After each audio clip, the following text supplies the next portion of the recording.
En esta oportunidad vamos a hablar de los aspectos radiográficos que involucra la enfermedad conocida como la caries dental. Como sabemos, es una enfermedad que afecta aproximadamente al 98% de nuestra población. Por lo tanto, es muy importante que aprendamos a identificar radiográficamente cuáles son esos aspectos que nos van a orientar a poder identificarla. Parte de la caries dental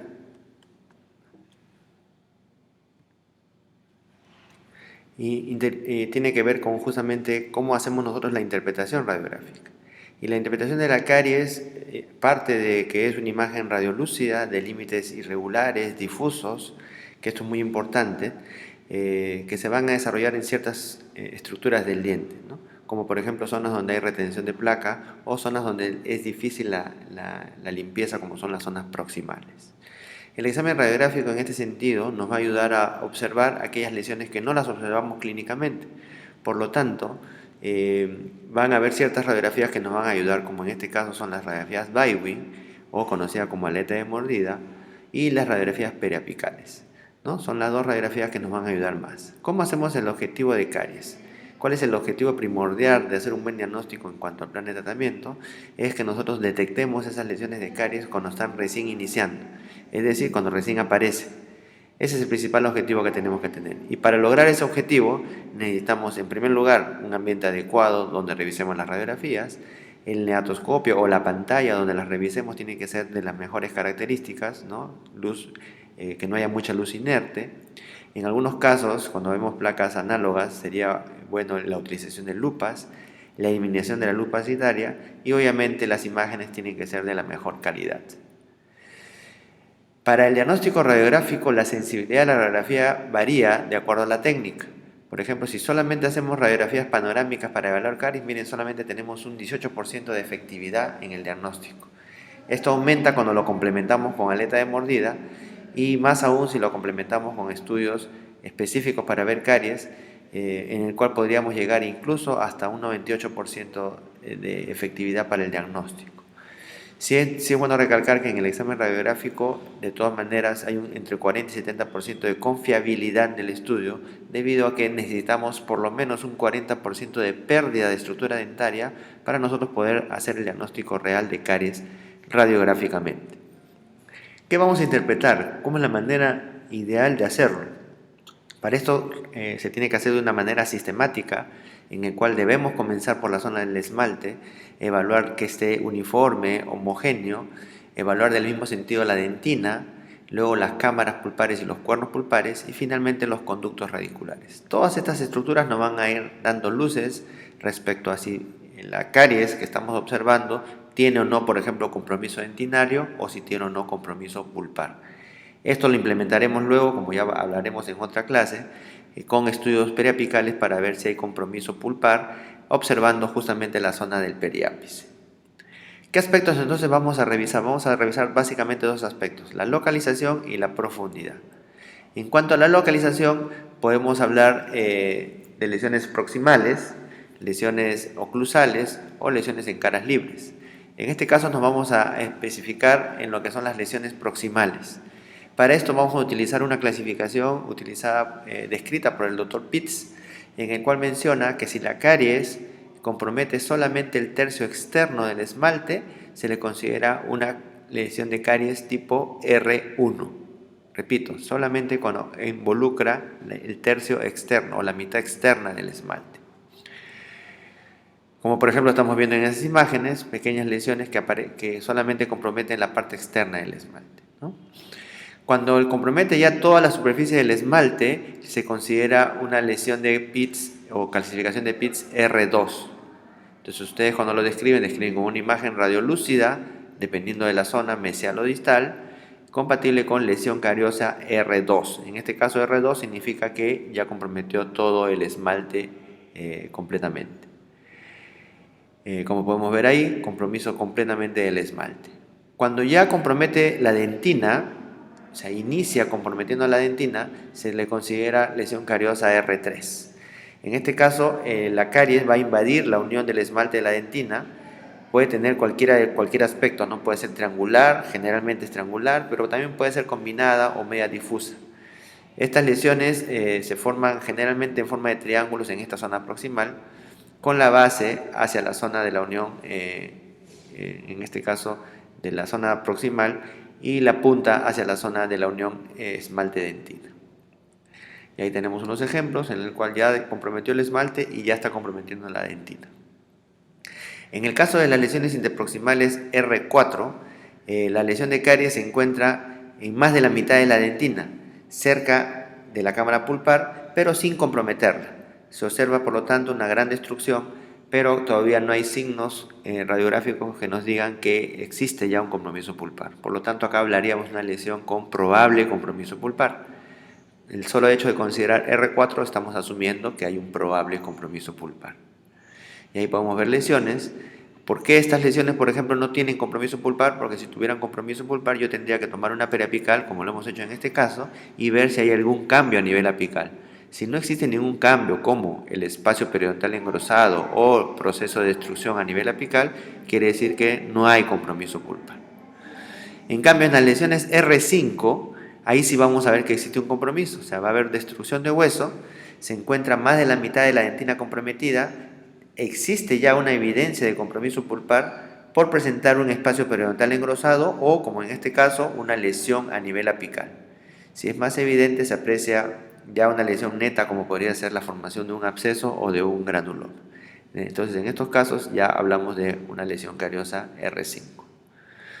Cuando las caries son en oclusal, cuando son iniciales, las vamos a buscar en esa línea, en la línea entre el esmalte y la dentina. Ahí es donde tenemos que buscar las caries, ya no en el esmalte como lo hacíamos en la zona proximal, sino, repito, en el límite amelio-dentinario o un esmalte dentina. Vamos a ver una fina línea radiolúcida que compromete justamente esa zona y ahí hablamos de unas lesiones incipientes a nivel oclusal. Cuando ya las lesiones van avanzando hacia moderada, vemos ya lesiones más netas que involucran básicamente ya la zona de la dentina. Si se va haciendo más grave, va comprometiendo más estructura dentinaria hasta que podría llegar a comprometer probablemente la cámara pulpar. En el caso de las lesiones en caras libres vamos a ver unas imágenes redondeadas o alargadas, ¿no? Proyectadas hacia la zona oclusal. Y aquí es un poco difícil de repente poder discernir si se encuentra en oclusal o en cara libre. Esas imágenes, por ejemplo, como ustedes pueden ver, podrían pertenecer también a lesiones en caras libres, como también podrían pertenecer a lesiones oclusales. Por lo tanto, es importante aquí, en este sentido, la correlación clínica radiográfica. Cuando son muy pequeñas suelen ser redondas, cuando son más largas pueden ser elípticas o semilunares, con bordes definidos, pero difusos a la vez. Y pueden proyectarse cerca de las zonas proximales y llevar a un error diagnóstico también. Cuando hablamos de lesiones recidivantes, hablamos de que en este caso se ubican las lesiones por debajo de las restauraciones. Aproximadamente un 16% de las restauraciones presentan lesiones recidivantes. Es un aspecto que depende de la cantidad de descalcificación que esté presente y depende obviamente de la técnica. En este caso, la técnica ideal para evaluar este tipo de lesiones sería la técnica Weidner, ¿no? Que es la técnica ideal para descartar lesiones, en este caso cariosas, por debajo de las restauraciones. Como pueden ver en la imagen, una restauración que está desadaptada y como consecuencia de esa desadaptación se ha formado nuevamente lesión de caries ahí. Podemos ver nuevamente aquí lesiones que incluso ya podrían llegar a comprometer la parte pulpar y hablamos no solamente de que hay lesión cariosa recidivante, sino en este caso también compromete la cámara pulpar. Estas lesiones recidivantes, por lo tanto, se van a observar casi siempre en la zona mesiogingival o distogingival, y se detectan como consecuencia de una técnica, como les mencionaba, o una buena periapical o una técnica Weidner. En ella generalmente vamos a ver que existen restauraciones con los márgenes desadaptados y por lo tanto invitan a que haya la formación de placa bacteriana y por ende caries residual, ¿no? Cuando la caries se ubica a nivel radicular, hablamos de que una caries radicular, ¿no? Que puede estar a nivel cervical o comprometer un poco más allá del tercio medio. Involucra básicamente cemento, no necesariamente esmalte. Generalmente este tipo de caries la vamos a encontrar en pacientes de edad avanzada y siempre asociado a resección gingival. O sea, pacientes que tienen resección gingival vamos a poder ver justamente este tipo de lesiones, ¿no? Lesiones de caries. O también podemos ver, como en este caso, asociada a impactación de piezas dentarias, como en este caso la 3.8 que está impactada sobre la 3.7 y causa pues el acúmulo de alimentos y por lo tanto genera un ambiente propicio para la formación de caries a ese nivel. Aquí las bacterias ya no tienen que destruir esmalte, sino es más sencillo, simplemente destruyen directamente la dentina. Otros ejemplos en los cuales vemos que se describe con un aspecto de platillo mal definido que se asemeja a una muesca y que casi siempre puede estar relacionado a dientes que están en posición o en impactación con las piezas contiguas, ¿no? Algunas veces se puede llegar a fracturar el esmalte incluso, ¿no? Otras consideraciones que tenemos que tener en cuenta: existen algún tipo de caries, como se conoce como caries por radiación, que son más raras, pero básicamente las vamos a encontrar en pacientes que son sometidos a tratamientos de radiación por presentar cáncer a nivel de cabeza y cuello.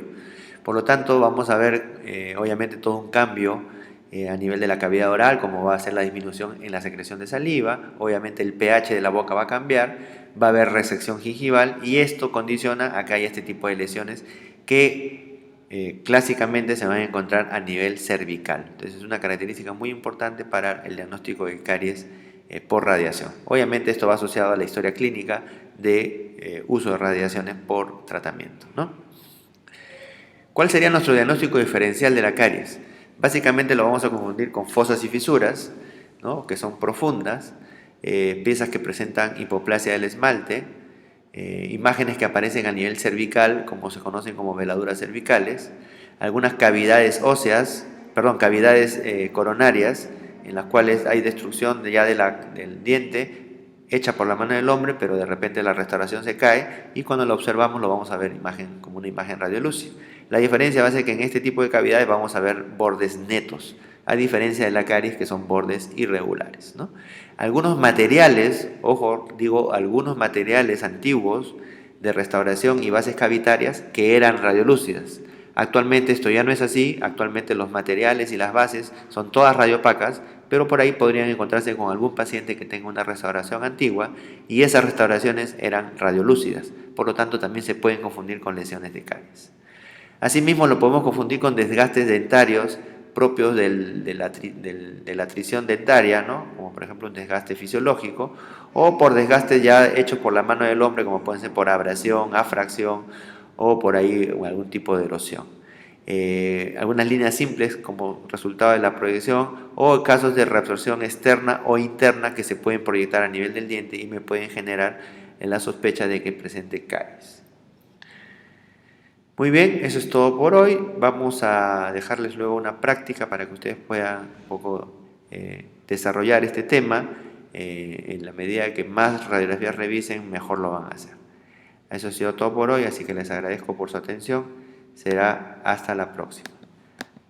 Que tengan un buen día.